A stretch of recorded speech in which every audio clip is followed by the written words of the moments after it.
How to create a Garena account on Call of Duty Mobile. Hello everybody, welcome back to my channel. This is me Ben Bisnath, and today I'll guide you on how you can create Garena account in Call of Duty Mobile. Well, if you open up the Call of Duty Mobile, in my case I've not installed it, but it'll ask you to log in, right? There you can choose Garena account and it will ask you to log in there. Now you can register it right there, but the other way, if you don't get the option there, is you can head into your browser and search in for Garena register account. So as you can see on the screen, I have typed in Garena register account and you can see Garena account center.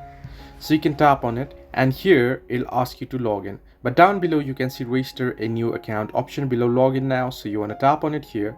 Now you want to enter in your username that you wish to set and then your password, and then here you want to re-enter your password, add your email that you wish to use, then you want to select the region. Here you can see you can select Singapore and then many other regions that's available here, and then you want to link your mobile number if you wish to, that's optional as well. So tap on register now and it should send a confirmation code to your account. You will be able to register it. So this is a way that you can easily register for Garena account for Call of Duty Mobile. Hope this helped you. Do like and subscribe, and do not forget to leave a comment down below if you have any further issues.